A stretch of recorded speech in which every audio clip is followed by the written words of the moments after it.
Mr. Elwell, as the safety agency entrusted to provide the safest, most efficient aerospace system in the world, the FAA must ensure that aviation safety is not a luxury that can be bought and sold for an extra fee.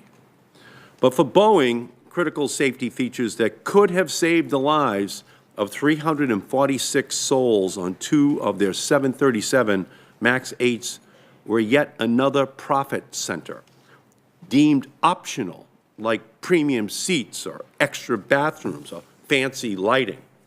That's wrong, just plain wrong, Mr. Elwell. Boeing sold 2 safety features, the angle of attack indicator and the warning lights, to the airlines for an additional fee, not as a standard part of the aircraft. These features could have alerted the pilots and aviation mechanics that the doomed aircraft had faulty sensors, which preliminary findings suggest are the cause of these 2 aviation disasters. Let's be clear. In our automobiles, we don't pay more for seat belts, for airbags, or in medicine for child-proof caps. Those aren't optional. Those are all built in as safety features to protect people, to protect families. And so should all critical safety features on aircraft. Administrator Elwell, do you believe that Boeing's practice of selling the angle of attack indicator and warning lights as separate optional features may have contributed to the Lion Air and Ethiopian airline crashes? Yes or no? Well, Senator, thank you for that question. The AOA indicator, the AOA vane is not an optional piece of equipment on the airplane.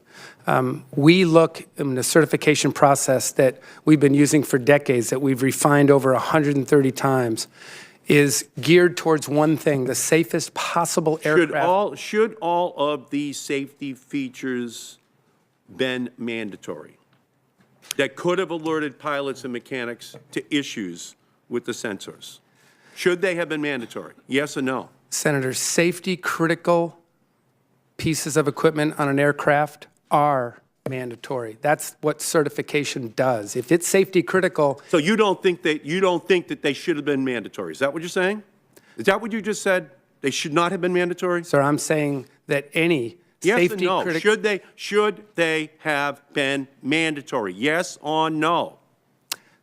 Sir, the distinction between what goes in a flight deck and what stays out is a discussion, and whether or not a display is safety critical or not is a distinction that FAA is qualified to make. Do you believe that charging additional fees for these safety features and other safety features like backup fire extinguishers in the cargo hold and oxygen masks for flight crews may discourage airlines from equipping their airlines with important safety systems? Yes or no?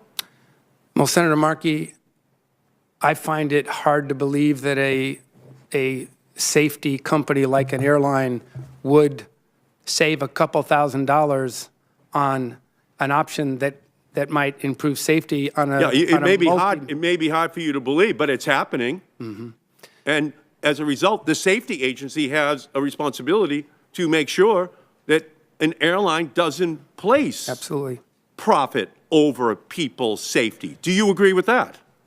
Senator Markey, I would tell you that do you think the FAA has the responsibility to tell these airlines that they cannot shortchange safety for profits when it's clear that that safety device plays a huge role in protecting the plane and its passengers? Senator yes or Markey, no? that is our fundamental responsibility. Yes or no? Should that be mandatory? Senator Markey, the fundamental role of the FAA is to determine what the safety critical aspects of every part on that airplane. Should the FAA ban the practice of airlines selling safety features a la carte to the airlines? Yes or no? Senator Markey, I will tell you that if there is any manufacturer that sells a safety critical part a la carte, we will not permit it. Well, if you change the rules so that they cannot do this, then that will be progress. But if business as usual continues, then passengers are going to continue to be vulnerable. So from my perspective, safety should never be a la carte. Safety should never be optional. Safety should always be mandatory. And that's why I have sent a letter with 16 of my colleagues to Boeing demanding that they never again have any safety option as something that is discretionary with their own profit model. It is absolutely unacceptable. And it's unacceptable for the FAA to delegate to an airline what is safe, what is not, what they can afford, what they cannot. This should not be an option. Seatbelts, airbags, or whatever in an airline should never be optional. So my view is that until the FAA finally stands up and says that this is something that must change, then we are going to have problems, big problems. And that's why I'm introducing legislation with my colleagues to ensure that this never happens again, and that when something is determined to be a safety feature, that it no longer is an option for the airline to include it, or else we will just continue to see continued repetition of what is happening, because ultimately overconfidence breeds complacency, and complacency breeds disaster. We've seen it here, and we'll see it again unless we mandate safety as something which is not optional. Thank you, Mr. Chairman.